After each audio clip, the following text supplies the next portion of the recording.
Welcome to today's video. तो आज की वीडियो में हम बात करेंगे बेसिकली इकोनॉमी मैक्रो इकोनॉमी के बारे में इंडिया की।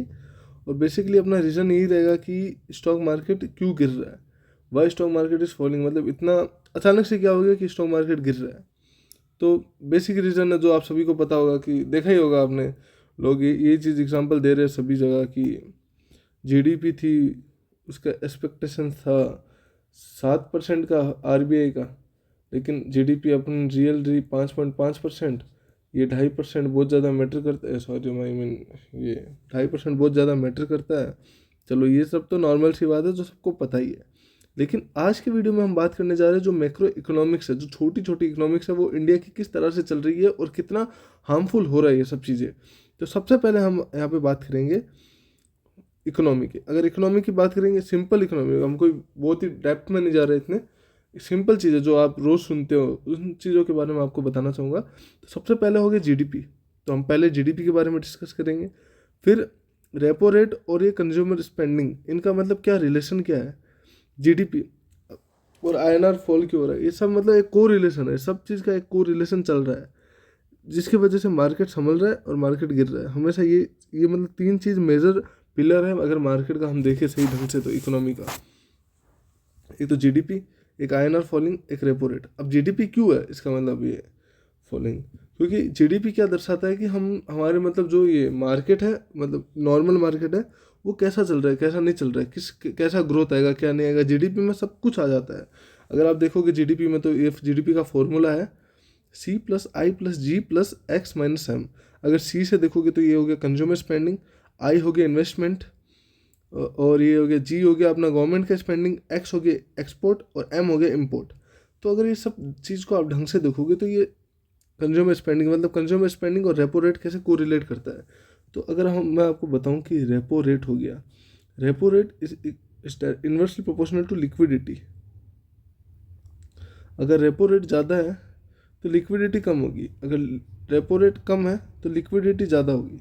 हमेशा इन्वर्सली प्रोपोर्शनल है, क्योंकि अगर रेपो रेट क्या होता है कि बैंक को किस रेट में मतलब लोन मिलेगा वहाँ से, अगर बैंक को मान लो आप कोविड के टाइम में 4.5 से 5% के बीच में लोन मिलता था इतने में, तो बैंक हमें कम दाम में लोन देगा, मतलब मान लो आप 8% में 9% में।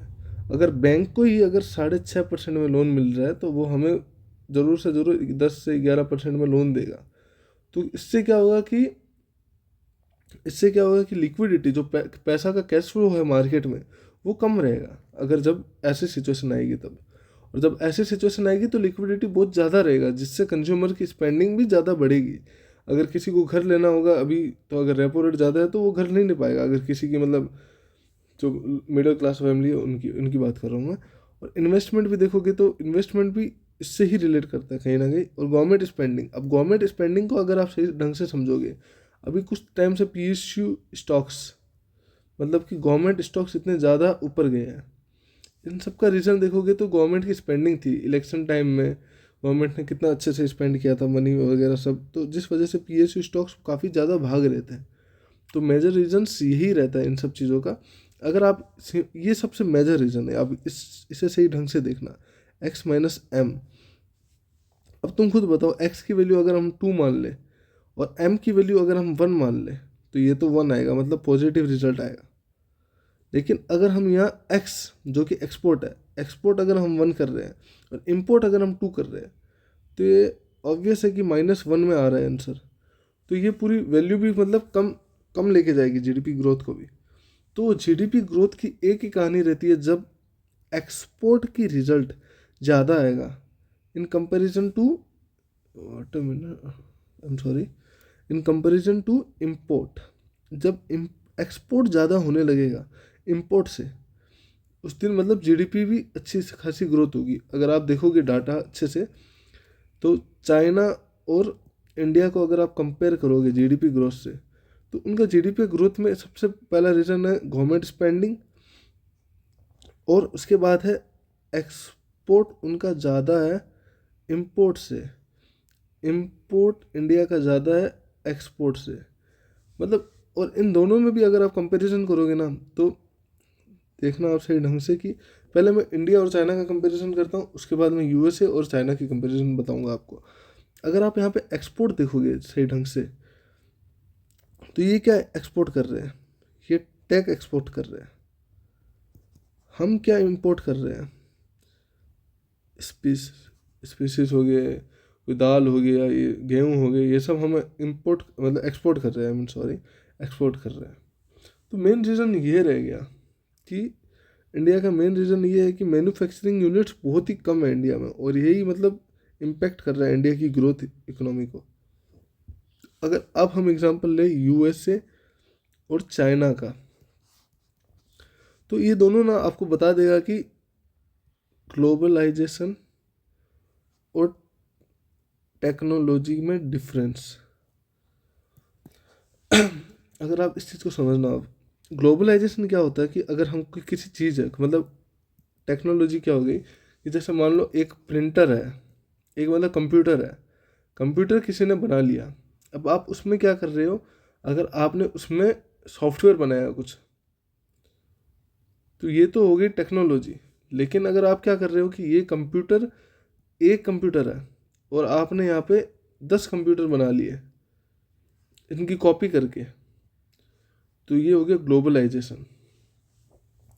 और कई रिपोर्ट में मैंने ऐसा भी पढ़ा था कि अगर ग्लोबलाइजेशन मतलब ज़्यादा यूज़फुल नहीं होता है, टेक्नोलॉजी ज़्यादा यूज़फुल है। मतलब अगर आप कुछ चीज़ न्यू इन्वेंट कर रहे हो, तो ये चीज़ आपको कहीं ना कहीं 0 से 1 तक लेके जाएगी, 0 से 1 आई मीन सॉरी n से 0 तक लेके जाएगी, कहीं नहीं से 0 तक। लेकिन अगर आप ग्लोबलाइजेशन कर रहे हो तो मतलब इसमें ज़्यादा इम्पैक्ट नहीं होता है, क्योंकि अगर मान लो कि अगर ये चाइना है, चाइना क्या कर रहा है, रिन्यूएबल एनर्जी में बहुत ज़्यादा फोकस कर रहा है, तो वो रिन्यूएबल एनर्जी तो 10 प्लांट खड़े कर लेगा, मान लो एक एग्जांपल दे रहा हूँ, बहुत सारे प्लांट खड़े कर लेगा। लेकिन दिक्कत कहाँ आएगी कि उस प्लांट को खड़े करने के लिए पॉल्यूशन भी तो बहुत ज़्यादा बढ़ जाएगा। तो ये है कुछ नेगेटिव इम्पैक्ट्स ऑफ ग्लोबलाइजेशन। और ये तो हालांकि मुझे काफ़ी अच्छे से समझा दिया मैंने आपको एक्सपोर्ट एंड इंपोर्ट का इम्पैक्ट और वगैरह क्या होता है मार्केट में और ये सब चीज़। तो इस चीज़ को अभी हम मतलब बहुत ही शॉर्ट में मैंने आपको समझा दिया है। रेपो रेट भी मैंने एक ढंग से आपको समझा दिया। एक बार और जैसे एक एग्जांपल लेके मैं आपको समझा देता हूँ। अगर हम एग्जांपल ले डी मार्ट का, तो डी मार्ट को आपने देखा होगा काफ़ी टाइम से नीचे जा रहा है डी मार्ट। क्यों?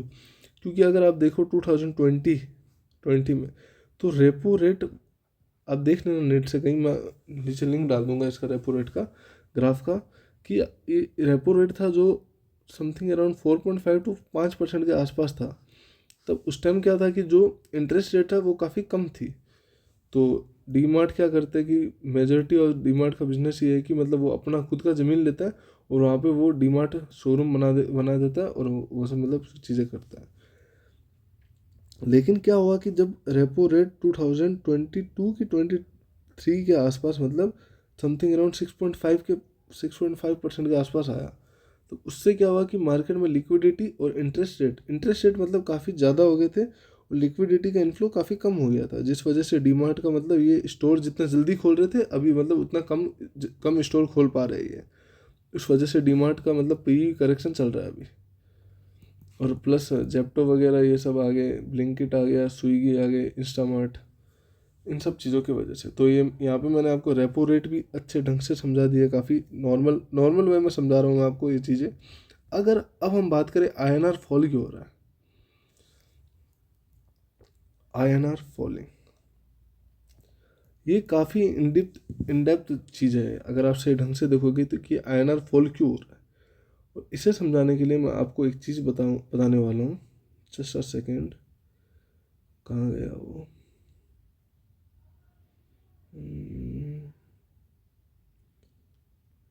Wait a minute.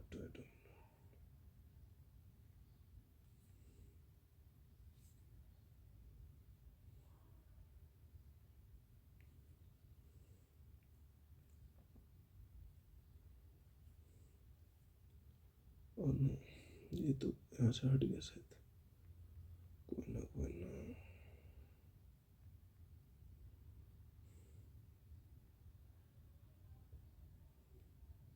हम्म, तो अगर हमें इस चीज़ को समझना है कि आईएनआर फॉल क्यों हो रहा है, तो इसके लिए हमें दो बेसिक चीज़ें समझनी पड़ेगी, जो है एक तो फिस्कल एक्सपेंशन और ट्रेड डेफिसिट। इस चीज़ को मैं आपको यहाँ पे समझाता हूँ, 1 मिनट। हाँ, मुझे 1 मिनट देना आप। जी भी हट गया है यहाँ से, चलो कोई नहीं, मैं वहाँ से ले लूँगा ये। अगर फिजिकल एक्सपेंशन आपको मैं समझाऊँ तो फिजिकल एक्सपेंशन होता क्या, पहले तो मैं आपको ये बताता हूँ। फिजिकल एक्सपेंशन, फिजिकल एक्सपेंशन मतलब कि गवर्नमेंट की जो स्पेंडिंग है, वो काफ़ी ज़्यादा बढ़ना। मतलब गवर्नमेंट स्पेंडिंग कहीं ना कहीं आपको ये दर्शाता है कि मतलब बहुत ही ज़्यादा, मतलब गवर्नमेंट अपने क्रेजी अमाउंट ऑफ मनी है ना, जो अपने शॉर्ट टर्म के लिए काफ़ी अट्रैक्टिव दिखाने के लिए मतलब ये स्पेंड करती है। अगर मान लो कि कोई इलेक्शन आ रहा है, ये आ रहा है, तो क्रेजी अमाउंट मतलब गवर्नमेंट स्पेंड करेगी, कभी ये कर लो, कभी वो कर लो, जिससे क्या मतलब फॉरेन इन्वेस्टमेंट को, एफआईआई को शॉर्ट टर्म के लिए तो वहाँ पे अट्रैक्शन फील होता है कि यहाँ पे मतलब क्रेजी अमाउंट आ रहा है, ये स्टॉक भाग रहे हैं, मतलब ऐसा हो रहा है, डेवलपमेंट हो रही है, ये जो चल रही है। आपने थोड़े टाइम पहले भी सुना होगा कि जीडीपी बहुत क्रेजी ग्रो कर रही है इंडिया की, ये हो रहा है जीडीपी के लिए, वो सब हो रहा है। लेकिन अगर आप सही ढंग से देखो तो ये एक शॉर्ट टर्म के लिए होता है, जहाँ पे एफआईआई मतलब अट्रैक्ट होते हैं, जहाँ पे मतलब क्रेजी मतलब लगता है कि नो क्रेजी स्पेंडिंग हो रही है, ये सब चीज़ें बढ़ रही है। तो शॉर्ट टर्म के लिए तो ऐसा लगता है कि ये मतलब काफ़ी सही है। लेकिन अगर लॉन्ग टर्म रिजल्ट आप देखोगे इसका, तो ये नेगेटिव इम्पैक्ट ही हो रहा है, जो अभी आज आप मार्केट में देख रहे हो। सही ढंग से आप मार्केट में देख रहे हो। आपने जीडीपी देखी, 7% आरबीआई का मतलब इंस्पेक्शन था कि इतना, इतने से बढ़ेगा, लेकिन आपने देखा समथिंग अराउंड 5.5। ये 1 से 2% ना काफ़ी कम लगता है अपने को, लेकिन ये काफ़ी ज़्यादा है वॉल्यूम में। अगर आप देखोगे तो ये, अगर जब ट्रिलियन में बिलियन में ऐसी बात होती है, तब ये 1-1.5% भी बहुत ज़्यादा मतलब गैप लेके आता है कि इतनी स्लो ग्रोथ हो रही है। तो सच में अगर देखो तो स्लो ग्रोथ हो रही है, इंडिया कहीं ना कहीं रिसेशन की तरफ जा रहा है। और वहाँ पे क्या, और देखोगे तो चीज़ें क्या हो रही है कि जब डोनाल्ड ट्रंप जीता, तो पहले से मेरी वीडियो होगी यहाँ पे कि डोनाल्ड ट्रंप जीतेगा तो क्या क्या चीज़ें आएगी। तो आप देखोगे डोनाल्ड ट्रंप जीतेगा तो क्रिप्टो की तरफ ज़्यादा मार्केट घूमेगा, उस तरफ इस तरफ। तो इससे क्या हो रहा है कि जो ये आईएनआर का पैसा था, वो अब एफआईआई को मान लो कि मैं फॉरेन इन्वेस्टर हूँ, एक एग्जांपल के लिए, कि अगर मैं फॉरेन इन्वेस्टमेंट हूँ, कर रहा हूँ, कहीं करना चाहता हूँ मैं इन्वेस्टमेंट, तो मैं तो ये देखूंगा ना कि ग्रोथ स्टोरी कहाँ पे ज़्यादा हो रही है। जब डोनाल्ड ट्रंप आया, तब मेरे को अगर ग्रोथ स्टोरी यूएसडी में लग रही है, तो मैं आईएनआर में पैसा निकालूंगा और यूएसडी में कन्वर्ट करूंगा इन पैसों को। तो कहीं ना कहीं आईएनआर अपनी वैल्यू तो लूज़ करेगी, डिमांड सप्लाई का गेम है सब। और अगर यूएस की वैल्यू अभी बढ़ रही है, मतलब डिमांड बढ़ रही है, तो कहीं ना कहीं यूएसडी में सब चेंज करेंगे। तो कहीं ना कहीं इस चीज़ से ना क्या होता है कि स्ट्रेंथ कहाँ पे बढ़ रही है, स्ट्रेंथ यूएसए की बढ़ रही है, जिस वजह से यूएस डॉलर काफ़ी ज़्यादा मतलब ग्रो हो रहा है अच्छे ढंग से। और अगर दूसरी चीज़ अगर आप समझोगे इस जगह, तो हो गया ट्रेड डेफिसिट। अब ये ना काफ़ी मतलब मेजर टॉपिक है ये ट्रेड डेफिसिट। अगर मैंने आपको पहले ही ऊपर ही समझा दिया था ये चीज़, ये यहाँ पे आता है एक्सपोर्ट और इम्पोर्ट। अब आप सही ढंग से देखो यार, क्या कभी इंडिया ने टिकटॉक जैसा ऐप बनाया? क्या इंडिया ने कभी पबजी जैसा ऐप बनाया? मेरे को आप कोई भी टॉप 5 ऐप बताओ जो मतलब आप रोज़ यूज़ करते हो, वो इंडियन का हो। क्या इंस्टाग्राम कभी इंडिया ने बनाया? मतलब आप खुद सोचो यार, क्या ये सब ऐप कभी इंडिया ने बनाया है? इंडिया ने ज़्यादा करके अगर एक्सपोर्ट किया है, तो वो होगा वीट, स्पाइसेस, मैंगो, ये सब। तो ये काफ़ी ऑर्डिनरी चीज़ें हैं, जो मतलब डेली यूसेज के लिए नहीं है। मतलब अगर आप कोई सॉफ्टवेयर बना रहे हो, कुछ चीज़ें बना रहे हो जो मतलब रिवॉल्व कर रहा है, मतलब कहीं ना कहीं रिवॉल्यूशन लेके आ रहा है, कुछ मतलब लेके आ रहा है, तब वो ज़्यादा इम्पैक्टफुल होता है। ना कि ये सब चीज़ें कि ये अगर एक सीज़न ख़राब हुई, तो मान लो इस सीज़न अगर मैंगो कम आया, तो एक्सपोर्ट एकदम से कम हो गया। अब यहाँ पे थोड़ी है, थोड़ा सा बग आया, एक एक दिन के लिए बग आएगा, 2 दिन के लिए बग आएगा, उतने में सही कर लेगी कंपनी। लेकिन यहाँ पे अगर तुम वीट उगा रहे हो, अगर बारिश ज़्यादा आ गई, बारिश के साथ अगर मान लो गड़े पड़ गए, मतलब गड़े बोलते हैं मतलब पत्थर पत्थर गिर गया, वो आइस वगैरह गिर गई ऊपर से, तो वो ख़राब हो गई, ये स्पाइसेस ख़राब हो गए। मैंगो अगर एक सीज़न अगर ख़राब निकल गया तो वहाँ पे हमारा एक्सपोर्ट तो ऑर्डिनरी कम हो गया। और मैंने आपको बताया था X-M, या जीडीपी का सबसे मेजर रोल यही करता है। ये X हो गया एक्सपोर्ट, M हो गया इम्पोर्ट, ये कंज्यूमर, I+G, ये सब मतलब गवर्नमेंट एक्सपेंड, कंज्यूमर, इन्वेस्टमेंट, ये सब तो ठीक है, लेकिन कहीं ना कहीं ये दो ज़्यादा मेजर रोल प्ले करता है। क्योंकि अगर आप देखो X-M, ये हो गया एक्सपोर्ट और ये हो गया इम्पोर्ट।